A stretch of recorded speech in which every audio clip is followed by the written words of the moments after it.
میرے دماغ میں مسلسل نمرہ کی باتیں گھومی جا رہی تھیں۔ میں یہ سوچ رہا تھا اگر اس کی بات مان لی اور اگر نہ مانی تو کیا ہوگا۔ یہی سوچتا سوچتا میں سو گیا۔ میں صبح اٹھا، شاور لے کر باہر گیا۔ باہر صرف عائشہ آپی ناشتہ بنا رہی تھیں۔ میں نے عائشہ آپی سے پوچھا باقی سب لوگ کدھر ہیں؟ عائشہ نے کہا امی ساتھ والوں کے گھر گئی ہیں، جبکہ مناہی اور نمرہ ابھی تک سو رہے ہیں۔ آپی نے مجھے ناشتہ دیا۔ میں ناشتہ کر کے کھیتوں میں چلا گیا۔ وقت ایسے ہی گزرتا رہا۔ 2 دن بعد بلو باجی کا فون آیا۔ بلو باجی کہنے لگی عثمان، کامران آج آفس چلے گئے ہیں، تم اب ہمارے گھر آ سکتے ہو۔ میں اس وقت کھیتوں میں چارپائی پر دھوپ میں لیٹا تھا۔ میں نے بلو باجی سے پوچھا اب آپ کی طبیعت کیسی ہے؟ بلو باجی نے کہا کافی بہتر ہے، اب تو میں سارے گھر کے کام خود کر لیتی ہوں۔ میں نے کہا کامران انکل نے آپ کی کافی اچھے طریقے سے خدمت کی ہوگی۔ بلو باجی مسکرائیں اور کہا کہ گھر آؤ، تمہارے لیے ایک خوشخبری ہے۔ میں نے کہا بلو باجی کون سی خوشخبری ہے؟ بلو باجی نے کہا گھر آؤ گے تو بتاتی ہوں۔ میں نے کہا ٹھیک ہے بلو باجی، میں آتا ہوں۔ میں چارپائی سے اٹھا اور بلو باجی کے گھر کی طرف چل دیا۔ ان کے گھر پہنچ کر میں نے ان کا دروازہ نوک کیا۔ تھوڑی دیر بعد بلو باجی نے دروازہ کھولا۔ میں بلو باجی کو دیکھ کر حیران رہ گیا۔ انہوں نے اپنے بالوں کو گولڈن کلر کروایا تھا۔ میں نے ان کو سلام کیا اور اندر چلا گیا۔ میں نے کہا بلو باجی، آپ نے تو اپنی لک کی چینج کر دی ہے، لگتا ہے انکل آپ کے ساتھ کافی اچھا ٹائم سپینڈ کر کے گئے ہیں۔ میں نے کہا کہ بلو باجی بتائیں کیا خوشخبری ہے؟ بلو باجی نے کہا عثمان میں امید سے ہوں۔ میں نے کہا کیا؟ بلو باجی انہوں نے پھر کہا عثمان میں امید سے ہوں۔ میں نے کہا یہ تو بہت بڑی خوشخبری ہے۔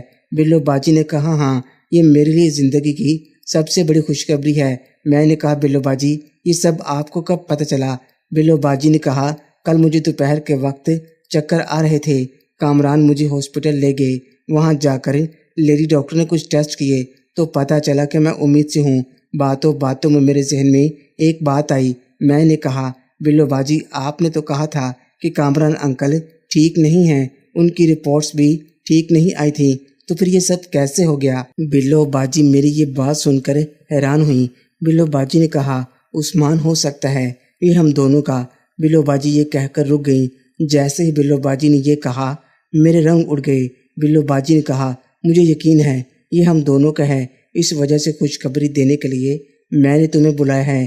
میں نے کہا بلو باجی آپ کو یہ بات چھوٹی لگ رہی ہے؟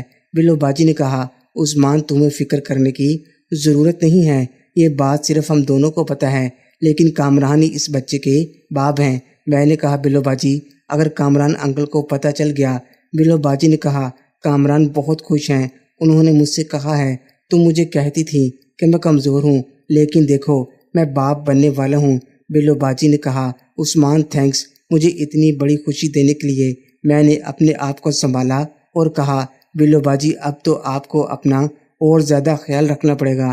بلو باجی نے کہا ہاں تم ٹھیک کہہ رہے ہو، اس سلسلے میں گھر کے کام کاج اور میری دیکھ بھال کرنے کے لیے میں نے اپنی بہن نیلو کو لاہور سے بلوایا ہے، وہ 1-2 دن میں یہاں پہنچ جائے گی۔ میں نے کہا بلو باجی آپ نے کبھی بتایا نہیں اپنی بہن کے بارے میں؟ بلو باجی نے کہا تم نے کبھی پوچھا ہی نہیں۔ بلو باجی نے کہا نیلو ابھی تمہاری طرح انٹر کے پیپر دے کر فارغ ہوئی ہے، اب وہ فری تھی تو میں نے سوچا اسے بلوا لوں۔ میں نے کہا ٹھیک ہے بلو باجی میں چلتا ہوں۔ میں گھر واپس آ گیا اور چھت پر جا کر دھوپ میں بیٹھ گیا۔ عائشہ اور نمرہ نیچے کپڑے دھو رہی تھیں، جبکہ مناہل ان کے پاس بیٹھی ان سے باتیں کر رہی تھی۔ تھوڑی دیر بعد عائشہ آپی چھت پر کپڑے ڈالنے کے لیے آئیں۔ میں بلو باجی کی باتیں سوچ سوچ کر پریشان ہو رہا تھا۔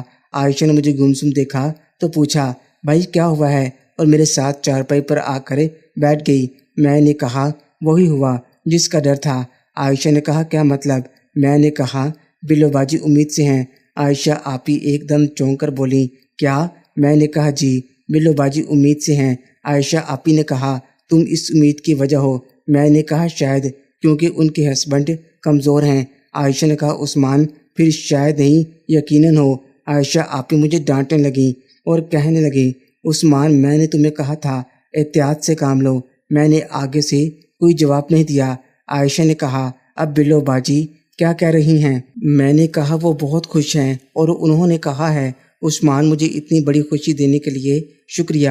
عائشہ آپی بولی یعنی بلو باجی کو بھی پتہ ہے کہ ان کی امید کی وجہ تم ہو؟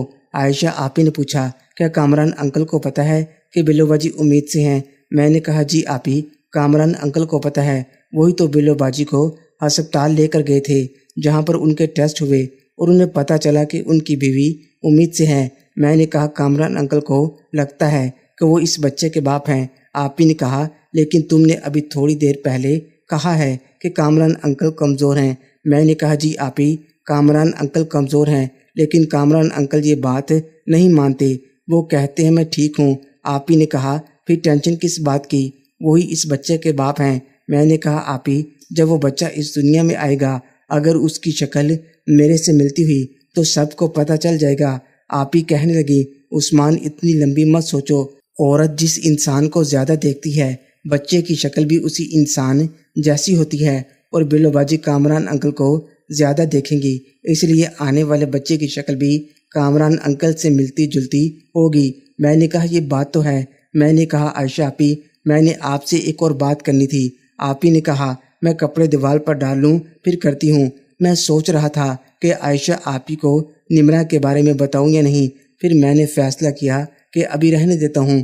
تھوڑی دیر بعد آپی میرے پاس آ کر بیٹھی اور کہنے لگی بتاؤ کیا بتانا چاہتے ہو؟ میں نے کہا بتانا کچھ نہیں چاہتا، صرف آپ سے مشورہ کرنا چاہتا ہوں کہ اب مامی کو ہم کیسے منائیں۔ آپی کہنے لگی پہلے امی کو ماموں سے بات کرنے دو، اگر ماموں مان گئے تو مامی کو مناہل خود منا لے گی۔ آپی اٹھی اور نیچے چلی گئی۔ رات کو کھانے کے بعد میں اپنے کمرے میں چلا گیا۔ میں نے کمرے میں جا کر بلو باجی کو میسج کیا لیکن ان کا کوئی جواب نہیں آیا، شاید وہ کامران انکل کے ساتھ مصروف تھیں۔ میں موبائل پر مووی دیکھنے لگا، مجھے نمرہ کا میسج آیا، کہنے لگی بھائی میں نے ناول پڑھ لیا ہے۔ میں نے کہا ایک رات میں اتنی جلدی کیسے پڑھ لیا؟ اس نے کہا میں پوری رات سوئی نہیں، ناول پڑھتی رہی۔ آپ مجھے بتائیں میں آپ کو ناول واپس کرنے کب آؤں؟ میں نے کہا آج نہیں، آج میری طبیعت خراب ہے۔ وہ کہنے لگی میں آ کر آپ کی طبیعت سیٹ کر دیتی ہوں۔ اس نے کہا میں 11 بجے تک آپ کے کمرے میں آؤں گی۔ ابھی میں بات کر ہی رہا تھا کہ عائشہ آپی نے میرے کمرے میں آ گئیں۔ میں نے نمرہ سے کہا میں تم سے بعد میں بات کرتا ہوں۔ عائشہ آپی کہنے لگی تم مجھے کھانا کھاتے ہوئے پریشان لگ رہے تھے، میں نے سوچا تم سے آ کر بات کر لوں۔ میں نے کہا عائشہ آپی پریشانی والی بات تو ہے، اب مجھے یہ ڈر لگ رہا ہے کہ اگر آپ ہو گئیں تو عائشہ آپی کہنے لگی عثمان اس کی تم فکر مت کرو، میں نے کچی گولیاں نہیں کھیلیں۔ میں نے کہا لیکن مجھے بہت ٹینشن ہو رہی ہے۔ عائشہ آپی مسکرائیں اور کہنے لگی کہ اگر اتنی ٹینشن لینی تھی تو یہ کام کرنا ہی نہیں تھا۔ میں نے کہا میرا تو سوچ سوچ کر سر درد سے پھٹ رہا ہے۔ آپی نے کہا او میں تمہارا سر دبا دوں؟ میں نے کہا نہیں، ابھی میں تھوڑی دیر ریسٹ کروں گا تو ٹھیک ہو جاؤں گا۔ آپی نے کہا چلو ٹھیک ہے تو ریسٹ کر لو، میں جاتی ہوں۔ یہ کہہ کر آپی چلی گئی۔ 11 بجے میرے دروازے پر دستک ہوئی۔ میں سمجھ گیا کہ نمرہ آ گئی ہے۔ میں نے دروازہ کھولا تو واقعی نمرہ تھی۔ نمرہ اندر آئی اور میں نے دروازہ بند کر دیا۔ اس نے آج بھی وہی کپڑے پہنے ہوئے تھے جو کل پہنے تھے۔ وہ صوفے پر بیٹھ گئی اور اس نے کہا بھائی اس ناول کے صفحہ نمبر 4 پر جو کام ہوا ہے میں نے بھی وہ کرنا ہے۔ میں نے کہا کون سا کام ہے؟ اس نے کہا کہ محترم ناظرین اور سامعین اس کہانی کا بقیہ حصہ اگلی آنے والے ویڈیوز میں پیش کیا جائے گا۔ اگر آپ کو یہ کہانی اچھی لگے تو ویڈیو کو لائک اور ہمارے چینل کو سبسکرائب ضرور کریں۔ شکریہ۔